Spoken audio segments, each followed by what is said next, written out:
আজকে আমি যদি প্লেন মিরার তোমাদেরকে সম্পূর্ণ ক্লিয়ার করতে যদি না পারি, তার কনসেপ্ট যদি ধরাতে যদি না পারি, তাহলে আজকের লেকচার আমার ব্যর্থ।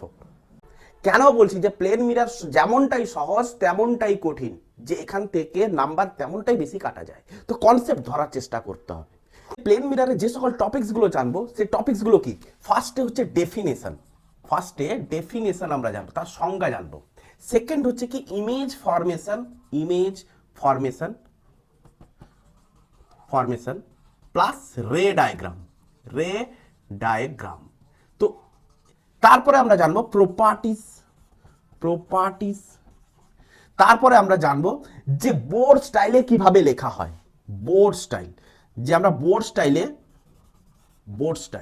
তো বোর্ড স্টাইলে যদি আমরা না লিখতে পারি, তাহলে কিন্তু মার্কস তো এখানেই কাটা যাবে।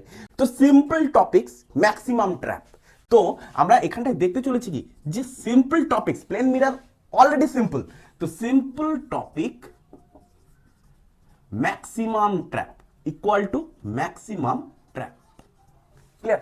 তো আমরা আজকের এই সলিউশন আমরা দেখবো যে প্লেন মিরার থেকে কিভাবে সলিউশন আমরা পার করব। মিস করছি, আজ থেকে আর তোমাদের ভুল হবে না। তো ফার্স্টে আমরা ডেফিনেশন দেখবো। তো ডেফিনেশন আমরা কি দেখবো?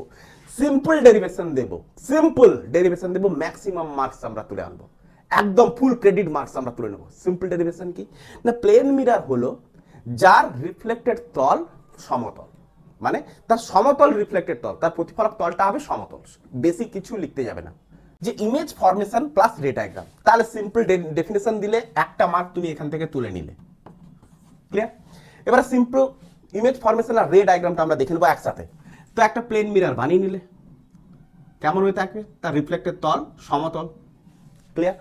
তো এই একটা বস্তু থেকে আলোক রশ্মি এসে পড়বে এখানটায় সমতলের উপর। তো পড়ার পর লম্বভাবে এসে পড়েছে, তো লম্বভাবে প্রতিফলিত হবে। এবারে আরেকটা বিন্দু, ওই বিন্দু থেকে আরেকটা রশ্মি নিতে হবে, একটু তির্যক ভাবে নিলে এই, তাহলে এটা হচ্ছে ইনসিডেন্ট রে, এটা হচ্ছে রিফ্লেক্টেড রে। তাহলে এই রশ্মিটা কি করতে হবে? পেছনের দিকে কি করতে হবে? বর্ধিত করতে হবে। তো বর্ধিত করলে যে বিন্দু থেকে আসছে বলে মনে হচ্ছে, সেই বিন্দুটা হচ্ছে কি এই প্রথম বিন্দুর প্রতিবিম্ব। ক্লিয়ার করতে পেরেছি? তাহলে প্লেন মিরারের ক্ষেত্রে এই ইমেজ ফরমেশন আর রে ডায়াগ্রাম ঠিকঠাক করে টানতেই হবে তোমাকে। বস্তু থেকে রশ্মিগুলোকে যখন টানছো, তখন তার অবশ্যই অ্যারো চিহ্ন দেওয়া উচিত, রিফ্লেক্টেড রে অ্যারো চিহ্ন দেওয়া উচিত।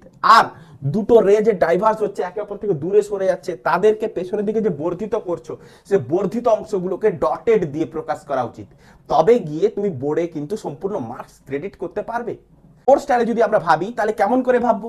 যে ফার্স্ট অবজেক্ট থেকে তোমাকে দুটো লাইন বানাতে হবে। তাহলে অবজেক্ট থেকে দুটো লাইন আগে টানতে হবে, এটা হচ্ছে বোর্ড স্টাইল। সেকেন্ড হচ্ছে কি, যে রেগুলো এসে পড়েছে তাদের অ্যারো দেওয়া।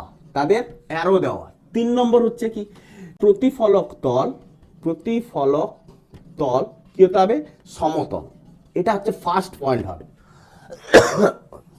4 নম্বর পয়েন্ট হচ্ছে কি, যে ইমেজটা যে ফর্ম করেছে, এটাকে কিভাবে এই যে প্রতিফলিত রশ্মিগুলোকে ডটেড দিয়ে বর্ধিত করা। প্রতিফলিত রশ্মিদ্বয়কে ডটেড লাইন দিয়ে প্রকাশ করা।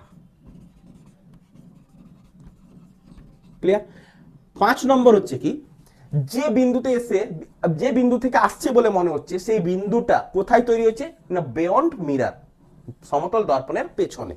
তাহলে প্রতিফলিত মানে ইমেজ বিয়ন্ড মিরার।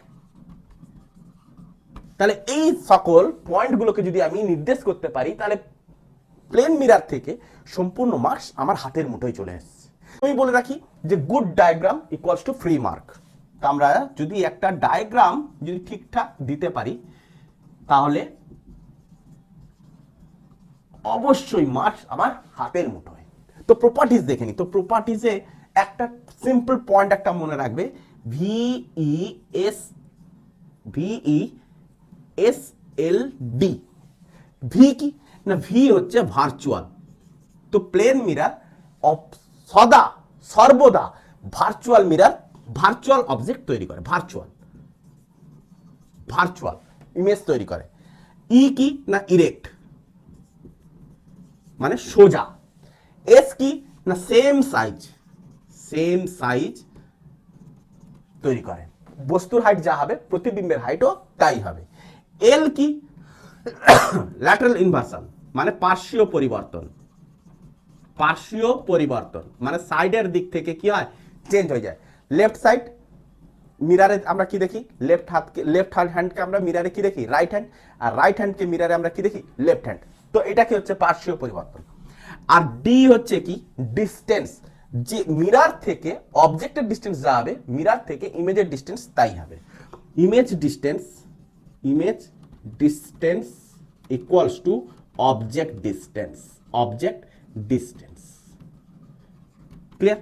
তাহলে এই পাঁচটা জিনিস যদি আমরা মনে রাখতে পারি, VESLD, এই ট্রিকটা যদি মনে রাখতে পারি, তাহলে পাঁচটা প্রপার্টিস আমার হাতের মুঠোয়। তাহলে প্রপার্টিস আমাদের ক্লিয়ার। তাহলে আইডিয়াল বোর্ড স্টাইল হচ্ছে কি, প্লেন মিররের ক্ষেত্রে প্রথমে ডেফিনেশন দাও, তারপরে ইমেজ ফরমেশন প্লাস রে ডায়াগ্রাম, তার সাথে কনসেপ্ট দাও, তার প্রপার্টিস দিয়ে দাও। তাহলে এইটুকু যদি পরপর স্টেপ বাই স্টেপ আমি যদি লিখতে পারি, এক্সামিনার এখানটায় বুঝে যাবে যে তোমার প্লেন মিররের সম্পর্কে অলরেডি কনসেপ্ট রয়েছে, ফুল ধারণা রয়েছে। তো এবারে যদি আমি একটা কোশ্চেন করি তোমাকে, যে প্লেন মিরর কেন সর্বদা অসৎ বিম্ব গঠন করে, তো অ্যান্সার এক ঝলকে তুমি বলতে পারবে? বলো দেখি, যে প্লেন মিরর সর্বদা অসৎ বিম্ব কেন গঠন করে? না, বস্তু থেকে আগত রশ্মি প্লেন মিরর থেকে প্রতিফলিত হওয়ার পর একে অপরের থেকে দূরে সরে যায়, যে কারণের জন্য সামনের দিকে মিলিত হয় না, পেছনের দিকে বর্ধিত করলে কোনো একটা বিন্দু থেকে আসছে বলে মনে হয়। এই কারণে প্লেন মিরর অসৎ বিম্ব তৈরি করে, কখনোই সৎ বিম্ব তৈরি করে না। রিয়েল ইমেজ কখনো তৈরি করে না, অসৎ বিম্ব তৈরি করে।